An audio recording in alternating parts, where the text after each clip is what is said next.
Le seigneur sorcier que vous avez réveillé risque de constituer une sérieuse menace pour l'empereur dans le conflit à venir. Il convient donc de l'éliminer avant qu'il ne lance son armée de morts-vivants à l'assaut des forces de l'empereur. Vous devez tout d'abord découvrir le fer de l'esprit, car seule cette arme ancienne peut l'atteindre. Jadis forgée par les nains des monts du bord du monde, puis refroidie dans les eaux de la fontaine des elfes de Lebin, cette épée repose désormais dans les ruines d'un temple ancien où il vous faudra la rechercher. Bonjour à toutes et à tous et bienvenue pour cette quête du fer de l'esprit où nos héros sont prêts à partir à la recherche de cet artefact si puissant, capable de repousser le mal et de tuer le seigneur sorcier, seule arme pouvant l'atteindre. On va donc démarrer assez rapidement. Comme vous l'aurez constaté, je n'ai pas fait d'étape ville, tout simplement parce que il ne me reste que 35 pièces d'or et je stipule avoir assez d'équipement dans l'immédiat. Donc ça devrait bien se passer. Par contre, il y a dans cette quête effectivement un monstre qui va être particulièrement véloce et difficile à vaincre. Ça va être les gardiens des tombes. Mon paquet de matrices étant intégralement conçu, ou presque, de matrices rouges maintenant, ça va être très chaud.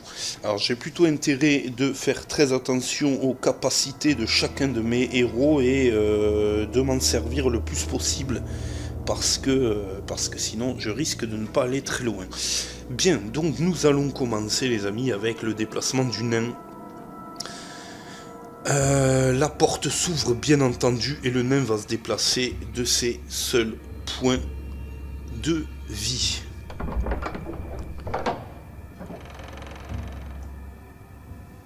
Et nous allons tirer une carte exploration donjon, c'est parti.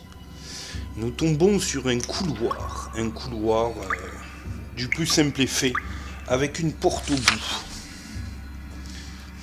Ok, donc couloir vide dans l'immédiat, les amis. Donc le nain va tirer son dé de piège et va tenter de le sécuriser pour la venue de ses camarades comme d'habitude. Donc on va lancer un dé blanc, c'est parti. Et c'est un piège. De suite, on va commencer sur les chapeaux de roue. Ok, donc carte piège ici et il n'y a pas de piège les amis, fort heureusement il n'y a pas de piège, donc tant mieux.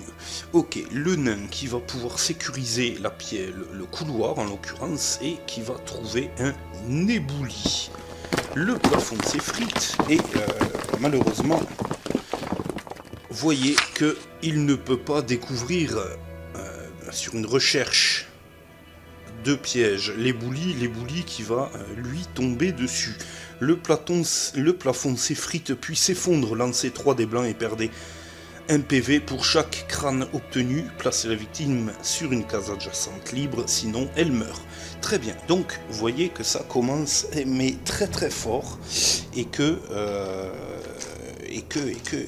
c'est le merdier. Voilà, donc un ébouli. Ici, on peut d'ores et déjà se mettre sur le côté car la case adjacente est libre.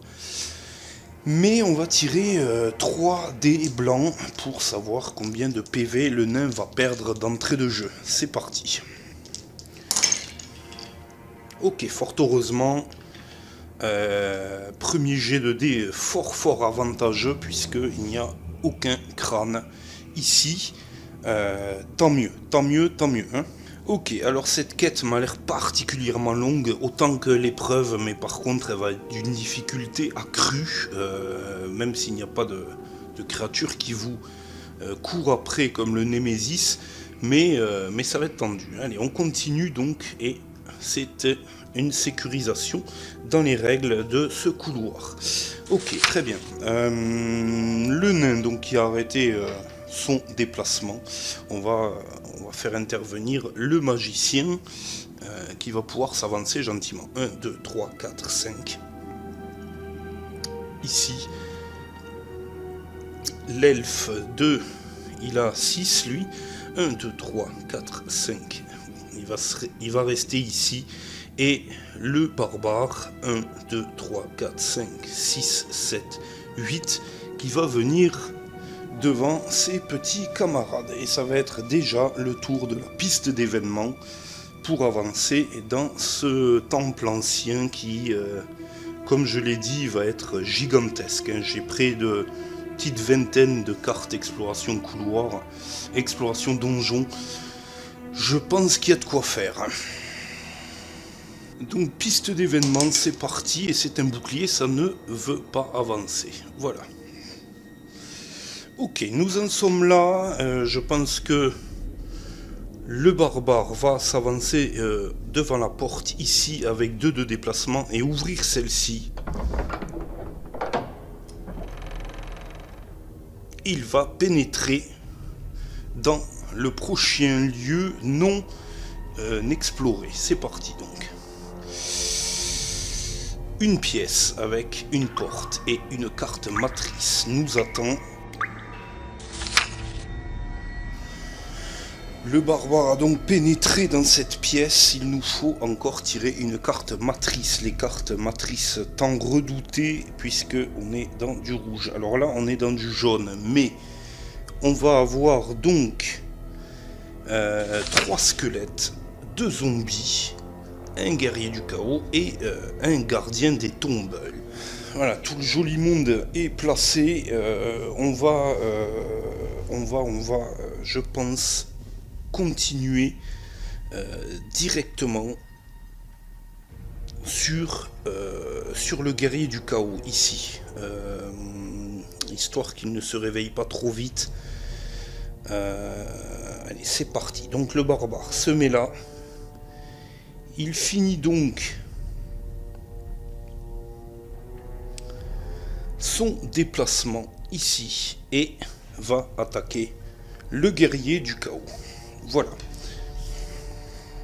Alors, le barbare est très bien équipé puisque il a une arme de prédilection, la hache d'armes à 2 mains, qui va lui conférer un dé noir supplémentaire. Donc il a 4 dés blancs et 3 dés noirs. Hein. Donc c'est une machine, le barbare. En revanche, ça ne veut rien dire hein, sur ce scénar, donc on va voir, on va bien voir. Donc le barbare qui attaque le guerrier du chaos. C'est parti. Qu'est-ce qu'on a ici? Alors, il semblerait qu'on ait un échec critique d'entrée de jeu, donc 3 crânes. On va retirer un crâne et on va faire la défense du guerrier du chaos qui va pouvoir attaquer de manière gratuite juste derrière. Défense du guerrier du chaos qui se défend de 1. Le guerrier du chaos donc tombe à 2 points de vie simplement, ce qui n'est pas énorme. Et le guerrier du chaos qui va pouvoir attaquer gratuitement surtout notre ami barbare avec 2 crânes. Le barbare qui va se défendre avec très peu d'arguments, un dé vert et 2 dés blancs par contre. Et on a ici un bouclier. Seulement un bouclier. Donc le barbare va perdre un point de vie immédiatement. Donc il tombe à 8, barbare. Voilà. Donc voilà, il me semble que nous avions tiré la piste d'événements, donc c'est encore au tour des aventuriers de s'avancer. On va tirer des jets de déplacement pour l'elfe qui va venir tirer avec son arc immédiatement. Et après on bougera le nain et l'enchanteur. C'est parti. Dés de déplacement, donc c'est un 4 pour l'elfe. On va bouger l'elfe immédiatement. L'elfe qui réalise donc un joli 10. 1, 2, 3, 4, 5, 6, 7, 8, 9 et 10 qui va se placer à côté du barbare. Ici qui va pouvoir tirer son jet de piège et qui va pouvoir essayer de toucher le gardien des tombes qui est au fond à droite avec son arc. L'arc est aussi l'arme préférentielle de l'elfe, ce qui lui confère un dé noir aussi de plus pour son attaque. Donc c'est parti. Le dé de piège, donc d'entrée de jeu, l'elfe bien sûr qui va se mettre les pieds dans le tapis, on revient sur la scène et on tire une carte piège. Ici, c'est une carte recharge qui arrive très tôt dans la partie. Alors, c'est très bien, mais c'est très bien parce que finalement, elle dégage, ça c'est certain. Carte recharge, donc l'elfe ne se prend pas les pieds dans les tapis, mais va pouvoir tirer avec son arc et encocher une flèche qui va traverser la salle et espérons-le toucher le gardien des tombes avec 4 dés blancs et 1 dé noir.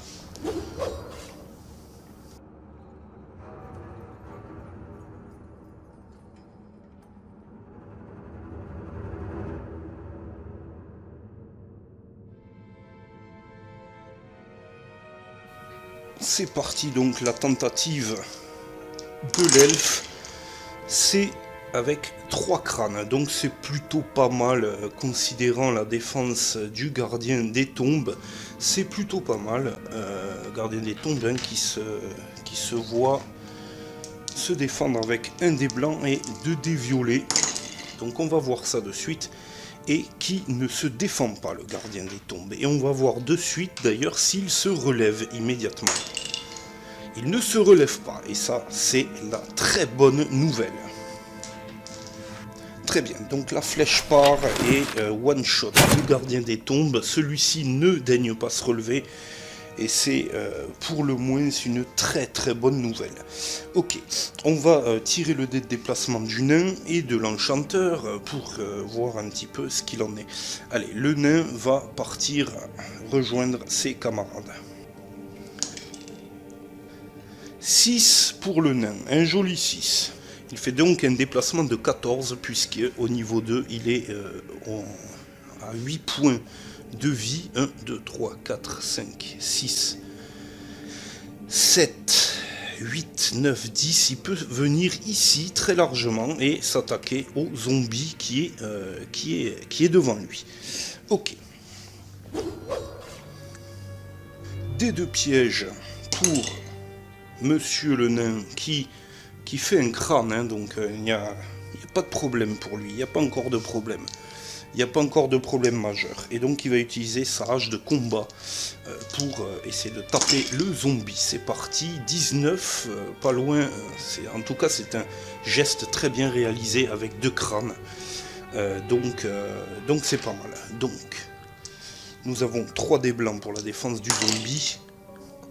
Et le zombie qui se défend de 1. Le zombie qui n'a qu'un point de vie et qui est mis en échec. On va tirer de suite le dé de déplacement de l'enchanteur qui fait un 4. Ok, donc lui est défait définitivement. Et l'enchanteur, quant à lui, qui a 6 et 4, 10 de déplacement. 1, 2, 3, 4, 5, 6. Qui peut venir ici sans trop de problèmes et qui va équiper son épée fine puisque l'enchanteur a droit aux dagues et aux épées fines dans mon système, mais c'est tout, rien de plus, vraiment. Donc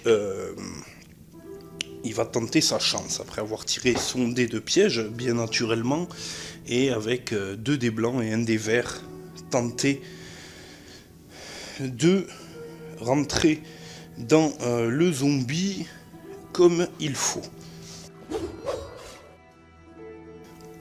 Dés de piège. Donc ça se passe plutôt bien pour l'enchanteur et c'est tant mieux. Et voici son attaque.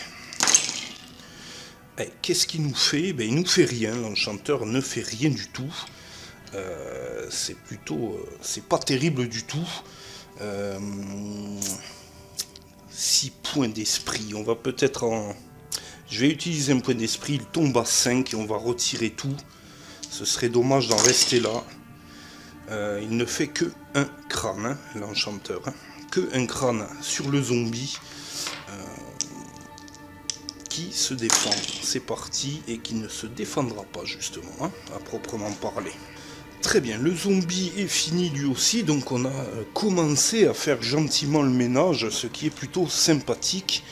Et on va tirer donc maintenant la piste d'événement, et ce sera au tour des squelettes de s'activer. Et puis ce sera encore à nouveau un tour des héros qui viendra succéder à tout cela.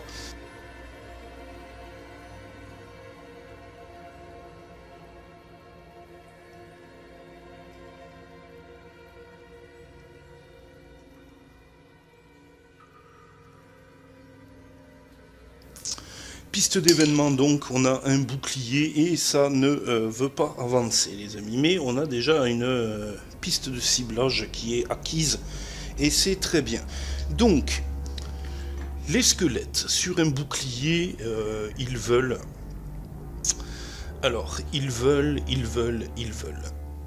l'elfe ou le barbare.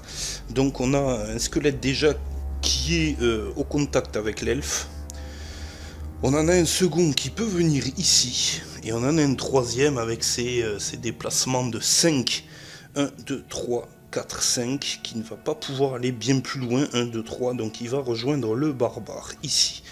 Donc on va accuser 3 attaques de squelettes, dont l'elfe va prendre 2 consécutives. C'est parti. Première attaque, donc là on a juste un crâne.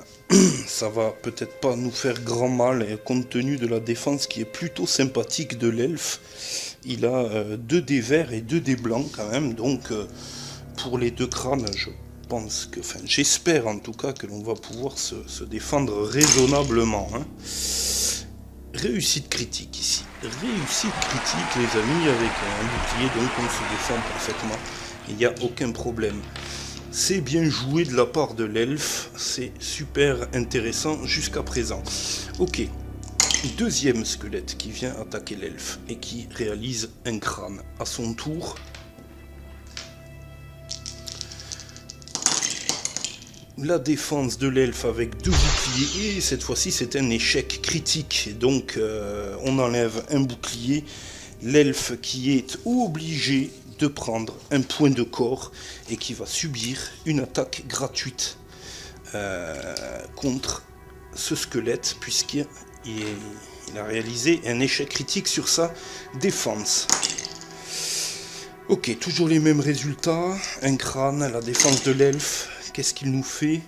Il ne se défend pas l'elfe, l'elfe ne daigne pas se défendre, on va utiliser un point d'esprit tout de même. Ah, il a une cape. Il a une cape l'elfe. Hein. Donc, je vais utiliser un dé vert, on va lancer le dé vert et espérer faire un bouclier. Ça y est, ça c'est fait. Donc on se défend bien. L'attaque donc du troisième squelette sur le barbare, qui fait un crâne hein, lui aussi. Hein. On a un petit crâne ici. Le barbare qui n'a pas grande défense. Hein.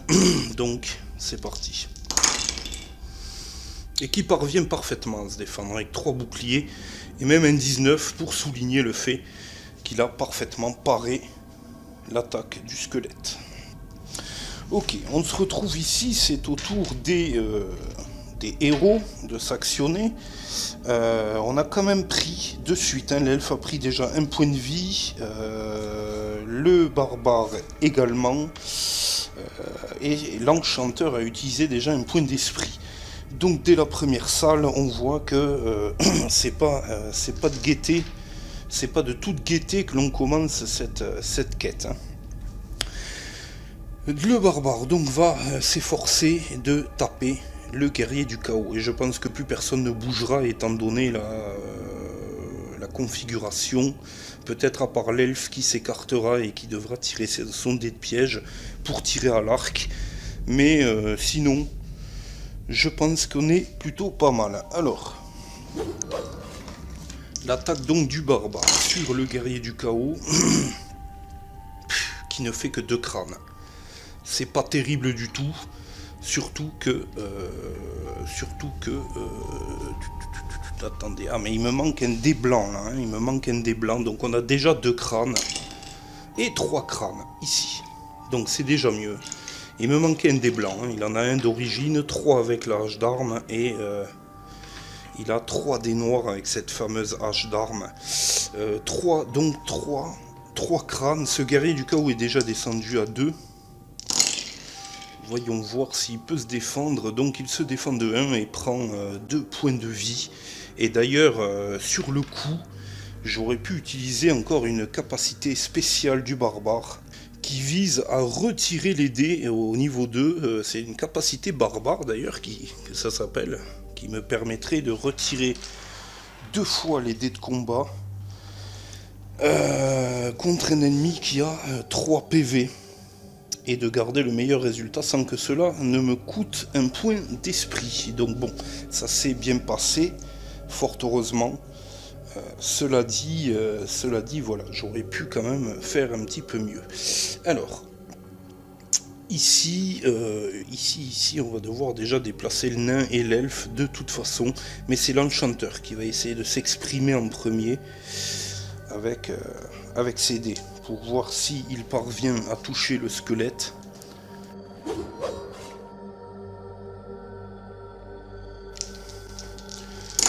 C'est parti, échec critique, donc le seul crâne est annulé et le squelette va attaquer gratuitement l'enchanteur. Et il ne fait rien, fort heureusement, hein, avec ce résultat.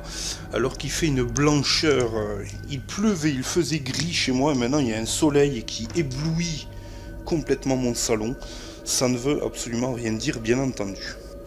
Ok, donc l'elfe qui va s'écarter de 2 ici, et qui va essayer d'atteindre le squelette du fond, ou celui-ci par exemple. Ça n'a pas grande importance, en tout cas il va devoir tirer sous le dé de piège.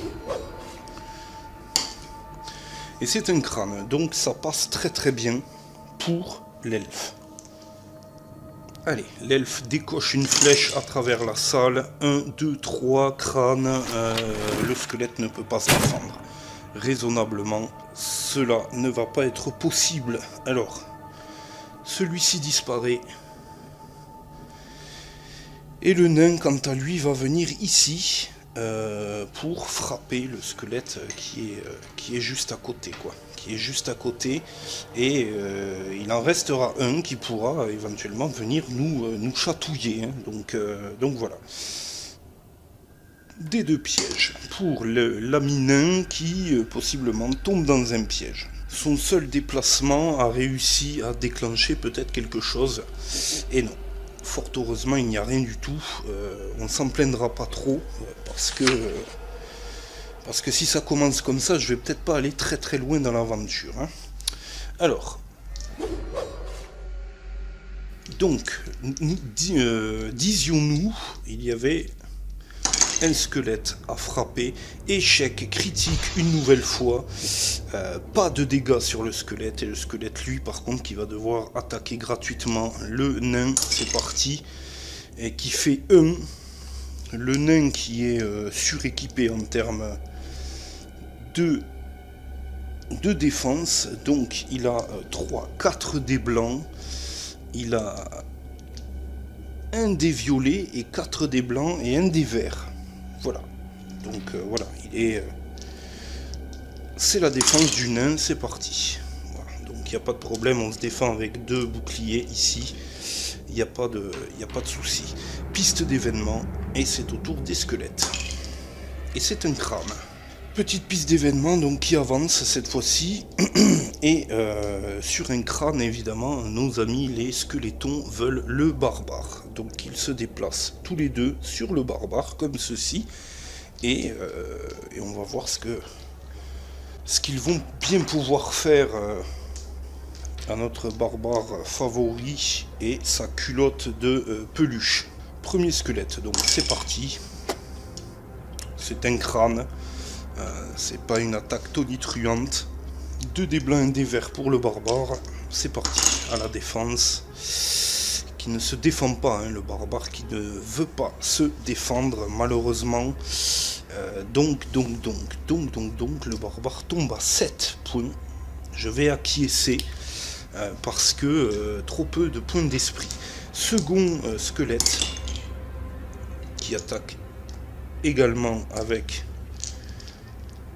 un crâne, et là c'est une réussite critique avec 2 boucliers, donc on parvient parfaitement à se défendre. Et là on va exécuter une attaque pour l'elfe qui va encocher une flèche.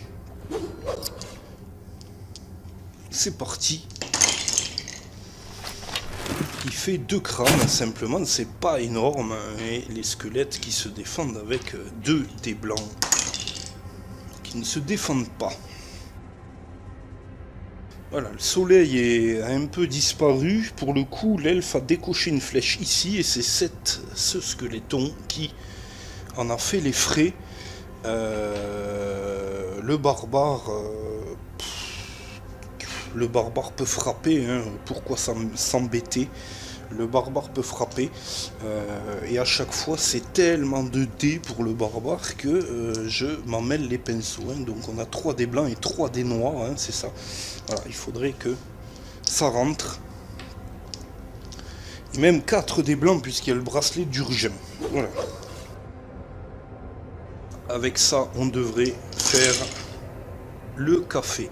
Voilà, on a donc 4 boucliers, enfin 4 crânes, donc c'est largement satisfaisant. Voilà, le squelette est enfin parti dans les ténèbres, c'est parfait. Ici, il nous manque plus donc que de faire jouer le nain et l'enchanteur. L'enchanteur va peut-être essayer de sécuriser la salle. Le nain, lui, va tenter de chercher un trésor, et puis on va être pas mal. Voilà, je mets les 3 petits insignes qui signifient que tout cela n'a jamais été encore fait dans cette pièce. Donc on a de quoi faire.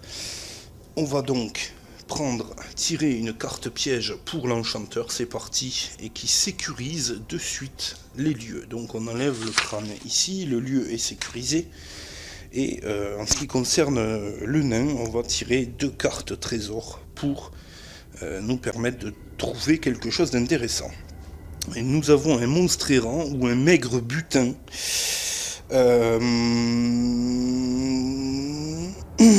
J'ai envie de prendre monstre errant, ça peut être beaucoup plus rentable que 25 pièces d'or. On va mettre monstre errant. On va mettre monstre errant ici, sans que les héros l'aient vu. Il sort de l'ombre, bien entendu, et va attaquer le nain immédiatement. C'est parti, je prends pas trop de risques, même si le squelette fait 2 crânes, le nain a une défense mais de mammouth. Donc voilà. Défense, et on ne se défend que de 1, on ne se défend que de 1 malgré tout. C'est particulièrement mauvais, mais enfin bon, c'est pas grave. Le nain va donc perdre un point de vie. Je ne sais pas si je dois prendre beaucoup de risques sur cette partie, hein. C'est quand même pas très réjouissant, quoi. Et le nain va attaquer le squelette. On n'a qu'un crâne, peut-être ce monstre errant va nous faire bien plus mal que prévu. Fort heureusement, ça passe. Ok. Le monstre errant est donc vaincu. On va mettre un petit jeton cadavre ici. Et ça va être au tour de la piste d'événements avant même que qui que ce soit puisse aller fouiller ce jeton. Piste d'événements, et c'est un crâne, donc ça avance. Nous sommes sur la case numéro 3 et nous allons tirer le D6 pour savoir ce que nous réserve le petit jeton, et c'est un 5. c'est donc une carte équipement qui nous attend. C'est parti. Donc on a un objet et c'est une petite clé ici que le squelette avait sur lui. Un petit peu comme dans Zelda 1, si vous vous souvenez bien. Donc des clés, on en a 2 déjà. Ce qui va nous permettre d'ouvrir des portes tout en silence, hein, de ne pas se louper et de faire les choses bien. Donc ça, on va considérer que c'est le nain qui a fait cette action de recherche. Le barbare peut éventuellement chercher un passage secret. Pourquoi pas? Allez, c'est parti. Pas de passage secret en ces lieux. Donc là, on le sait également. Pas de passage secret ici. Le barbare qui vient d'effectuer sa petite manœuvre et qui va rester ici tranquillement pendant que l'elfe va ouvrir la porte. Ici.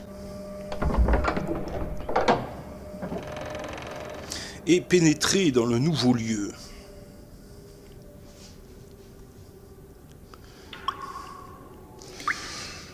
C'est une pièce avec une porte fermée à clé et un mobilier.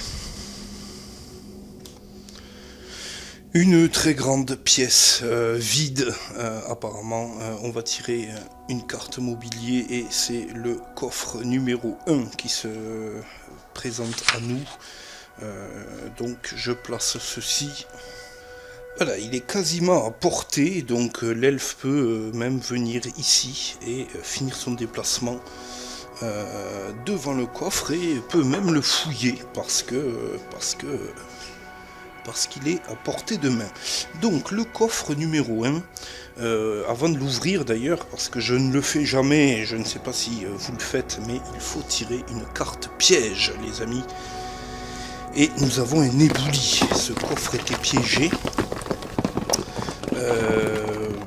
Il était piégé. Hein. Donc il y a un ébouli qui tombe.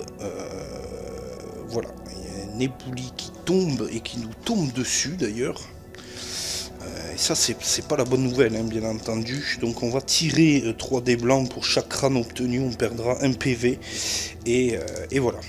Ok, donc on a vérifié. Alors, je préfère oublier de le faire parfois, hein, je vous avouerai. Mais enfin bon, voilà, 3 crânes, donc 3 PV. Ouïe, ça fait mal aux couilles.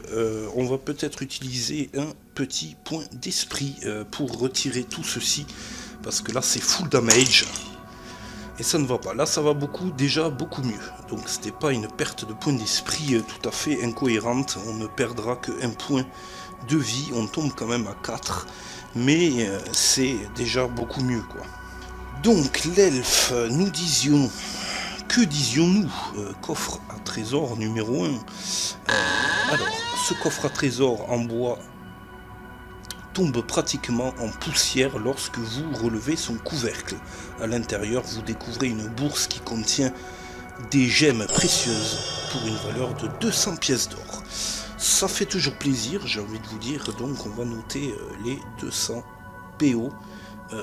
On remonte un petit peu parce que on n'avait plus rien, hein, et ça déplaisait d'ailleurs particulièrement à notre ami nain.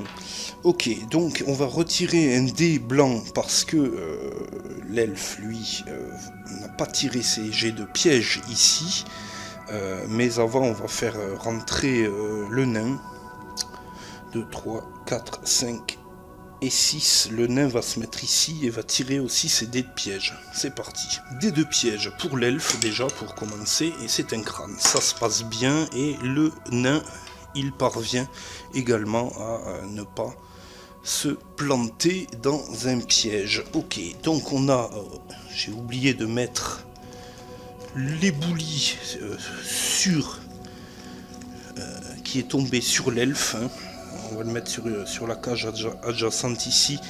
L'elfe qui a pris un petit ébouli en voulant ouvrir le coffre. Donc le coffre tombe en miettes, mais le plafond de ce donjon tombe aussi en miettes, hein, vraisemblablement. Ok. On va chercher un trésor avec notre ami nain. J'aurais dû faire rentrer l'enchanteur pour qu'il sécurise. Et nous avons vieux vêtements ou gros butin. Je vais naturellement... prendre gros butin. Un coffre bien dissimulé ne vous a pas échappé en l'ouvrant vos yeux, c'est merveille. Vous venez de mettre la main sur une véritable fortune. Bijoux et objets rares. 500 boules. Il n'y a que le nain pour faire ça, hein, de toute façon. 500 boules. Ok, bon, mais c'est bien, on est remonté de suite à 735 pièces d'or. Donc c'est la classe. Ok. Très bien les amis. Ici, il ne nous reste plus qu'à sécuriser, qu'à chercher un passage secret hein, dans ce lieu incongru. L'enchanteur va venir jusque là, ici, et va tirer son dé de piège, mais va tenter de sécuriser la pièce. C'est le moment de cracher les cartes. C'est parti. Dé de piège donc pour l'enchanteur, ça se passe plutôt bien, donc il n'y a pas de problème. Ok, l'enchanteur qui va tirer une carte piège et qui parvient de suite à sécuriser l'endroit, donc c'est très bien. Ok, il me semble que c'est la piste d'événement et il me semble même que l'enchanteur avait joué, mais enfin bref, ce n'est pas bien grave. On va tirer la piste d'événement les amis et on va se laisser là pour cette première partie. Et ça c'est un bouclier, donc la piste d'événement ne daigne pas avancer. Et on va se laisser là effectivement, on va faire rejoindre juste le barbare. 1, 2, 3, 4, 5... 6, 7. On va le laisser là, le barbare. On sait que c'est notre tour. Il va falloir peut-être chercher un passage secret, au pire des cas, ouvrir cette porte avec une petite clé que le nain possède, et puis avancer, avancer encore et toujours dans ce sinistre donjon, les copains. Voilà. Je vous donne rendez-vous très bientôt pour la suite. Des bisous.